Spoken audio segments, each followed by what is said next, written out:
The following sequence is a foundational release sequence in Prajna Yoga designed and guided by T.S. Little. The feet are the foundation to the temple of the body and so require careful attention to open. When the feet are tight or out of alignment, it will impact all the structures above, such as the knees, hip joints, and low back.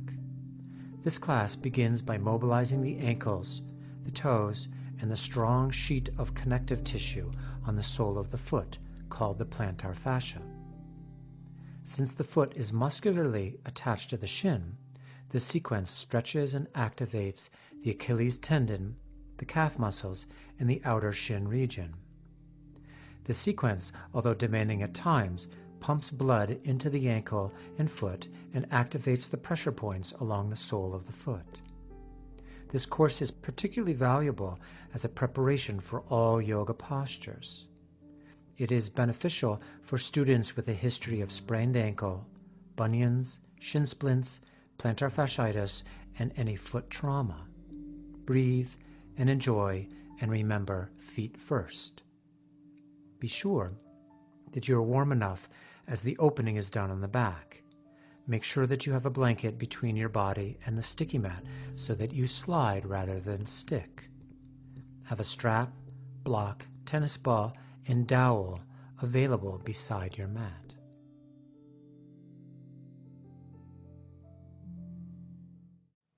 Begin lying onto your back with your legs extended and your arms by your side.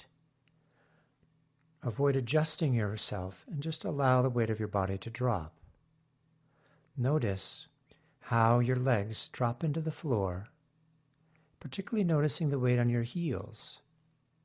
Imagine that your heels are on a set of scales. Does one heel feel heavier than the other? Does one foot rotate more in or out than the other? Allow your thigh bones and your shin bones to also drop into the floor. Bring your prana down into your legs so your life force is rooting down into your feet, just in your mind's eye. Take a nice smooth inhalation and a long deep exhalation. Notice if one leg feels heavier than the other or whether one leg feels lighter. Perhaps one leg feels longer. Just notice your body before you start the movements in the practice today. Then take a nice smooth breath in, and to begin, set your feet so that they're parallel to each other and your feet are hip-width apart. Push out through your heels and strongly pull your toes back towards your kneecaps, spreading your toes wide. Then point all 10 toes forward, curl the toes under, and then flex your feet, drawing your toes back to your kneecap again. Alternately, flex and extend your feet, synchronizing the movement side to side. When you pull the toes back towards yourself, spread the toes wide. When you point the toes forward away from you, squeeze the toes together and curl them under. Also, try to move the neck of the big toe. When you point the toes, extend the neck of the big toe forward. Avoid clenching or tightening anywhere else in your body. See if you can isolate the movement in your feet. Then take one foot into extension and the other foot into flexion, alternating side to side. See if you can synchronize so that as one foot goes into extension and points forward, the other foot simultaneously pulls back towards you and the toes spread wide. This is a pump for the sole of the foot, activating the plantar fascia and mobilizing the ankle joints. Try to do the movement so you stay on the center of the heel so that there's no rotation in the ankle or foot. Notice that this movement replicates the movement of walking. Feel your hip joints slightly move side to side. Then allow the feet to drop and allow the weight of your bones to sink again. Then the second movement, bend your knees and draw your feet underneath your knees with the feet parallel to each other. Then activate the inner arches by moving the knees away from each other, and activate the outer arches of your feet by moving the knees towards each other. This movement is a pump for the arches of the feet without actually standing on the feet. Allow your knees to move apart when you lift the inner ankles. Allow your knees to swing towards each other when you pull the outer ankles away from the floor. This is a small movement, but see if you can activate the strong ligaments in the inner and outer foot alternately. Spread your toes. Pull the little toe away from the floor as you activate the outer ankle and outer edge of the foot. This will bring blood flow into the feet and warm them up. Then slide your legs back out and allow the weight of your legs to drop again.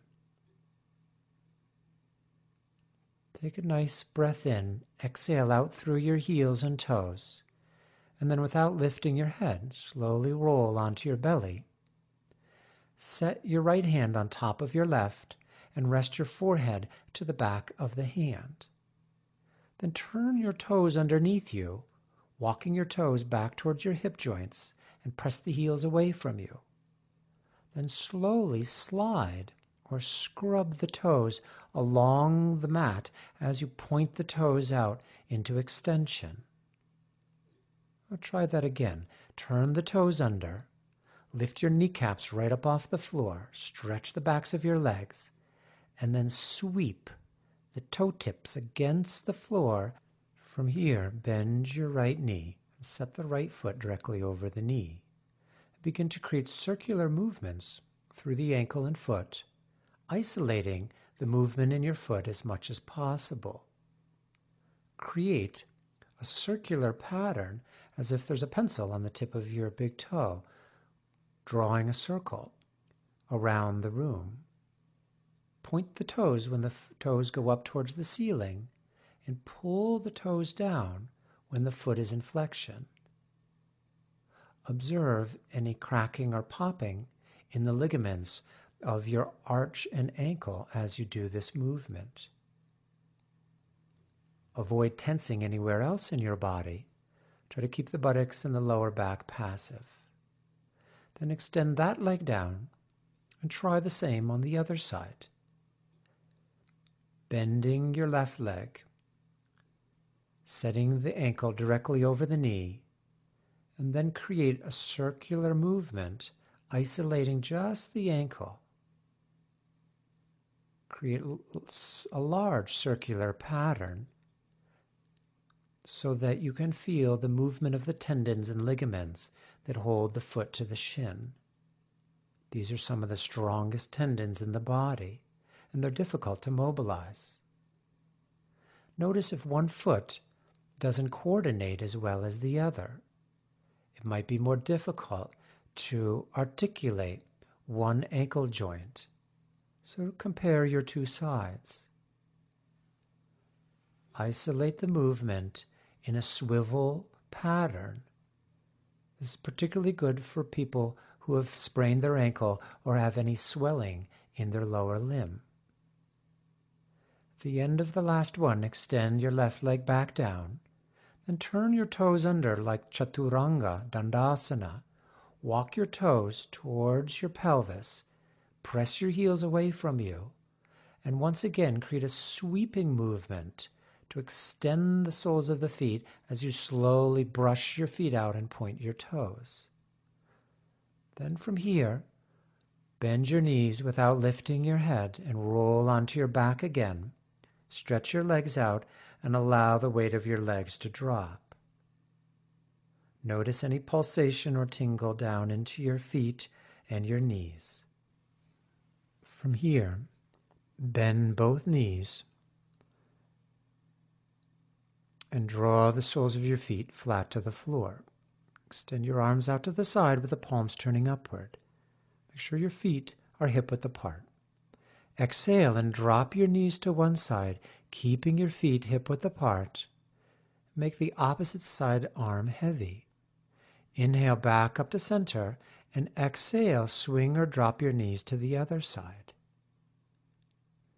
Combine breath with movement, so it's exhale out to the side, and inhale to slowly rise back up to center. Then pay attention to the movement of your feet as you do this movement on your own. Activate the arches of the feet, the outer arch of the foot of the knee that's on top and the inner arch of the foot that's down below, spreading the toes wide. As you do the movement, create an arch in your lower back. Then, combine the second part, which is to turn the head opposite to the knees. And try going into the movement on inhalation. So inhale, knees to the side, turn and look to the opposite side hand. Exhale, draw your knees back to center as your head comes to the middle. Synchronize the turning of the head and the sliding of the legs. Notice the movement in your ankle, your knee, and your lower back. Avoid forcing the movement, but allow it to be watery. Notice the difference between your right and left hip joint, if there's more compression on one side. Inhale as you arch the lower back, dropping the knees to one side. Exhale as you return to center. Avoid forcing, but just allow the weight of gravity to pull your bones to the side. Then at the end of the next one, stretch your legs back out again and bring your arms down by your side. Notice the weight of your bones. Notice any pulsation or tingle down into your legs. Release right out through the tip of your toes. And from here, bend your knees and roll to your side and take a block and set it on its end right between the inner edge of your big toe. Then lie onto your back again for Supta Tadasana. Grip the inner edge of the big toe against the block to adduct your foot. Push out through the inner heels to lengthen the insides of your shins and legs. Go on spreading your toes wide to spread the skin on the soles of your feet. Powerfully pin the inner edge of the big toe against the block without twisting your ankle in or out. Draw the outer edge of the foot back towards your knee to activate your outer arch. Notice how your knees engage and the inner thighs engage. Try not to tense your buttocks. Release the weight of the buttocks into the floor. Take a few more moments with this activation of the feet by squeezing medially against the block. Supta Tadasana, engaging the feet without standing on the feet. Then, removing the block, gently roll to your side and sweep up to sitting, taking hold of a strap. Loop the strap over both shins, about 2/3 of the way up the shin. Find where you have the greatest bump or bulge in the outer shin and place the strap at that point, below the knee. Then make the strap firm but not too tight, and extend the arms over your head onto the floor. Then begin to point and flex your feet slowly but thoroughly. Feel in this movement the movement of the outer shin area. The musculature of the outer shin will engage against the strap as you do the movement. Full flexion, full pointing of the feet. Make sure the strap is tight enough so you can feel the referred sensation in the outer compartment of the shin. This movement is very intense. If you need to rest, draw your knees into your chest and then lift your legs up again and try once more. Do as many as you can tolerate comfortably. point, flex, full flexion, full pointing. Particularly good if you have any history of shin splints for runners who run on pavement. Then, when you've had enough, bend your knees, draw your knees to your chest, slide the strap off. Then from here, extend your legs back out again, allowing the weight of your legs to drop. Notice any pulsation or tingle down into your feet. Notice the blood flow down into your lower limb. Take a nice, smooth breath in, and with the exhale, without lifting your neck or head, roll to your side and sweep back up to sitting. Here, fold your blanket as you take it out from underneath you and come to sitting for Virasana.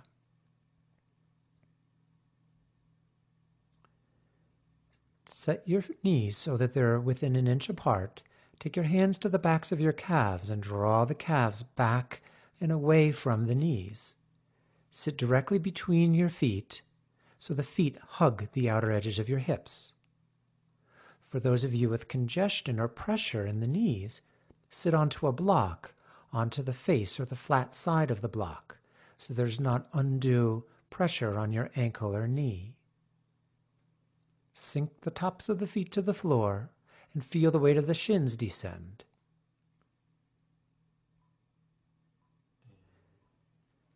Then from here, take a dowel or a very tightly rolled sticky mat into the space between your hamstring and your calves, about an inch or two from the knees. Sit into Virasana onto your block, and some of you will need to sit higher, so you could sit onto the block and the blanket together. Drop the weight of your body onto the prop so that you press onto the pressure points along the calf muscle. Breathe, for this activates the meridian on the center of the back of the calf, the bladder meridian that governs fluidity and buoyancy in the body. Take your hands and scoop the shin bones forward so you lengthen the shin bones along the floor. Incrementally, slide the dowel back away from the knee towards the ankle to weight bear onto different points along the back of the calf. Make sure that your feet are pointed straight backward so the foot doesn't sickle in. If in doubt, go higher. This can be very intense on the lower limb, but activates and releases the musculature that holds the foot to the back of the calf. For those of you who practice more regularly, you can take the prop out and hover, dropping the weight directly onto the dowel. If you don't have the dowel, you can just remain in Virasana, feeling the openness of your knees and feeling the length of the top of the foot. This dowel is an inch or an inch and a half thick. Notice the difference between your right and left side. Notice if one of the pressure points is more tender on one side. This may relate to distortion or compression in one of the ankle or feet. So continue to say your prayers as you draw the dowel back, moment by moment, covering different areas of the Achilles tendon. Then when you've had enough, set the dowel to the side and sit in Virasana, making a fist with your hand, grounding the knuckles onto the sole of your foot. Slide, beginning at the heel, slide the knuckles from the heel back to the toes, pressing the top of the feet to the floor. This activates the trigger points on the sole of the foot that are mirrored by the organs in the body, the large intestine, the small intestine, the liver, and kidneys. Then reach back and separate the big toe away from the second toe and the little toe away from the ring toe. Manually spread your toes wide From here, spread your fingers wide, open the palms of your hands, turning your toes under, press straight back to Adho Mukha Svanasana, the downward dog. Release the back of your skull, soften the skin of your face. Then look at your feet. Be sure that your ankle and heel are not falling in or falling out. Align your feet so they're parallel. Then bend both knees, roll your sitting bones upward towards the sky, extend your side spine, and then slowly re-extend your legs, opening the calf and the Achilles tendon. Press your thigh bones back away from your head. From here, rise up onto the ball of the big toe, rolling your sitting bones towards the sky. Keep the lift of the back of your leg as you slowly reset your heels back and down. Press your thigh bones back as you breathe. Take one last full breath, and with the exhale, slowly release to come down to Vajrasana, or the famous broken toe pose.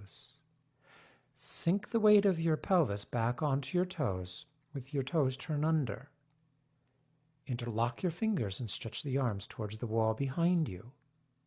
If this movement's too intense, on your feet, place your hands to the floor and weight bear some onto your arms. If you can come all the way upright, actively stretch the arms back and sink the weight into the mound of the big toe. That's the most important part of the pose, weighting down the mound of the big toe. Keep spreading the toes wide. From here, release your arms and interlock the fingers out in front of you. Retract your shoulder blades. With the inhale, extend your arms straight upward, with the palms turned towards the sky. Draw the sides of your waist upward. Then bend your elbows out to the side, interlock your fingers a little better, and re-extend your arms, heightening the lift out of the lumbar. From here, draw the side chest upward to release the pressure off of the root of your toes. Then exhale, sweep your arms down. Place your shoulders over your wrists, widen your palms again, and with the out-breath, push straight back into dog pose. Iron the front of the thigh into the back of the thigh to move the thigh bones away from your face. Open your toes by lifting the toe tips up off of the floor, activating the skin on the soles of your feet. Take a nice smooth inhalation, lengthening the exhalation, and keep the outer thighs moving away from your head and the inner thighs moving away from your head. Breathe down the tubes of the backs of your legs to aerate your hamstrings and calves and Achilles tendon. Then, from here, step 1 foot at a time up to your hands, and go ahead and grab your block and set it on its side, right between the inner edge of your big toe. Take your hands to the waist, spike your heels down, and come all the way up to standing, Tadasana. Make sure that you clamp the inner edge of the big toe against the block, so walk your feet as close to each other as you can. Keep your feet parallel to one another, and spread your toes wide so you can see the color of your sticky mat between your toes. As you grip the inner edge of the big toe against the block, activate the inner ankle bone, as if there's a little flame under the inner ankle. Lift the inner ankle away from the floor and feel that lift up along the inside shin, inside knee. Drop the weight of your thigh bones back and center your tailbone down without gripping.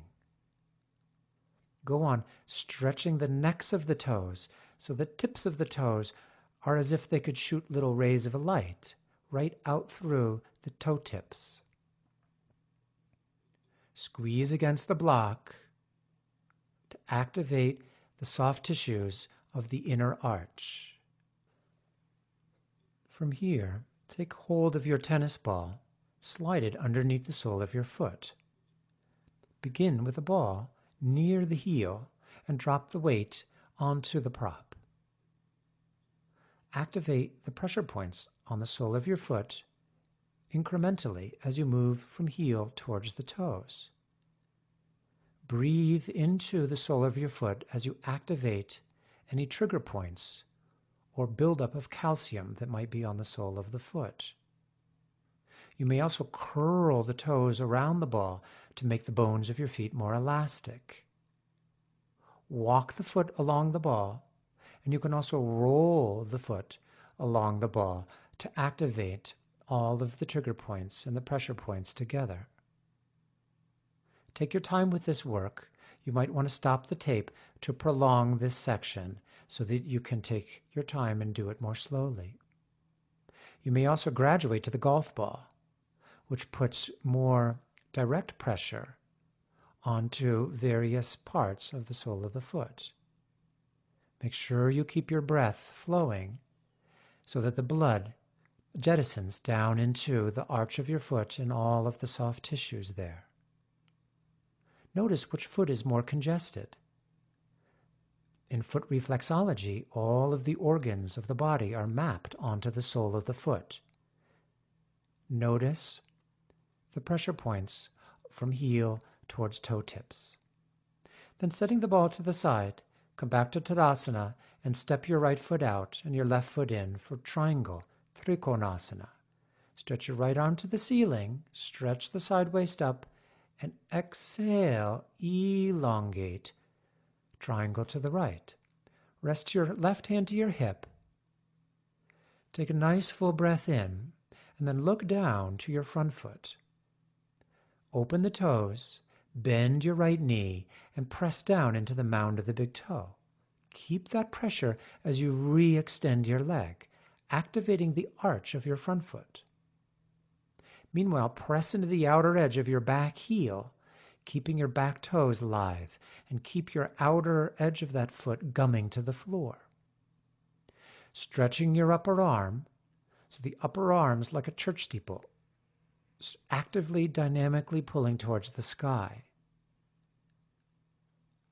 From here, go on pressing down into the heels of your feet, lifting the inner arches, lifting your inner ankles of both feet.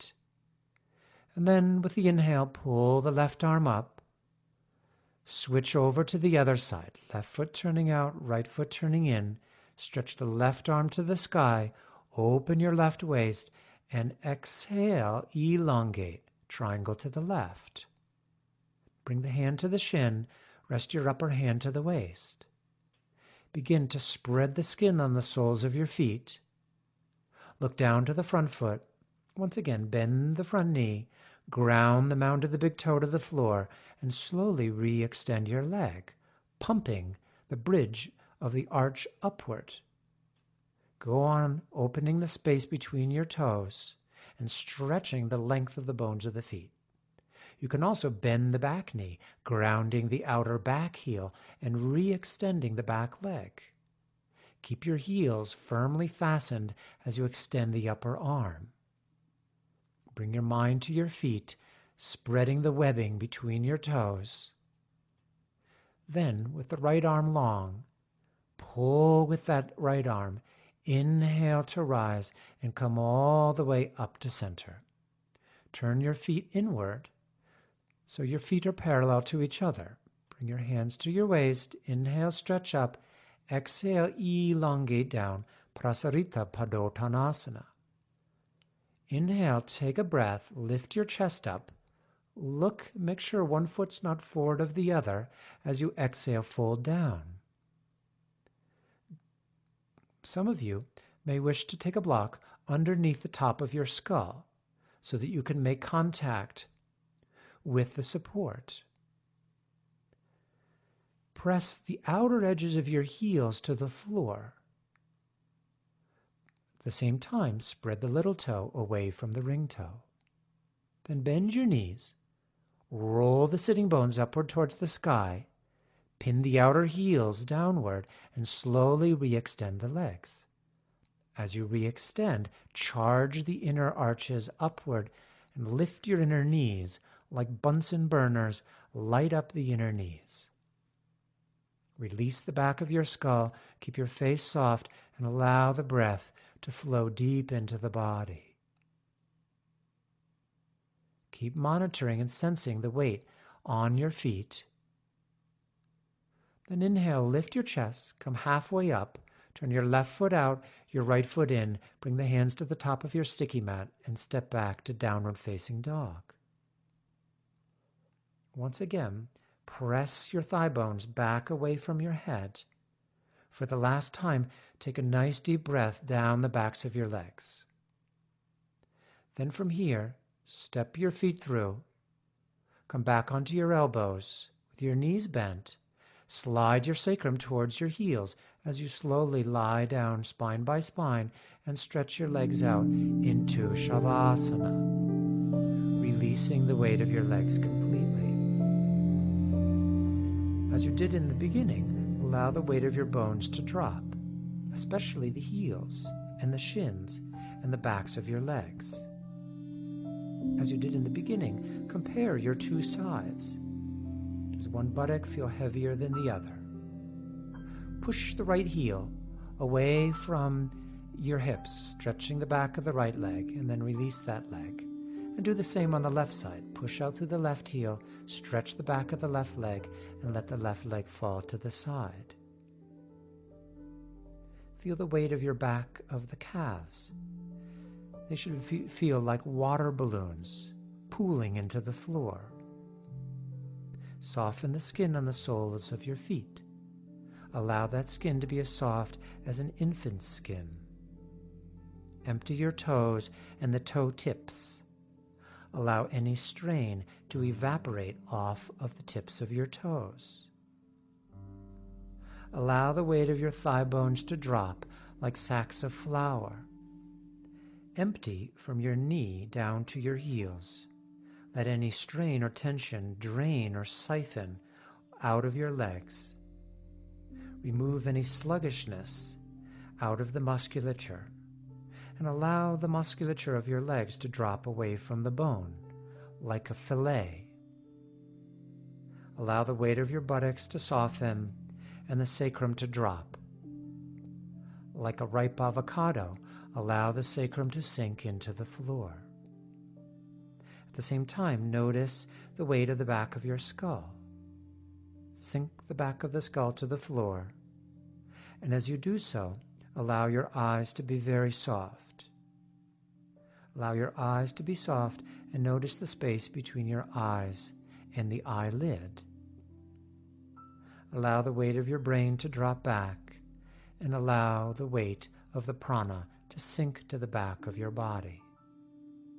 Let go of your legs, let go of your feet completely. This completes the end of the foot sequence. Take as much time in the Shavasana as you have time for. Namaste.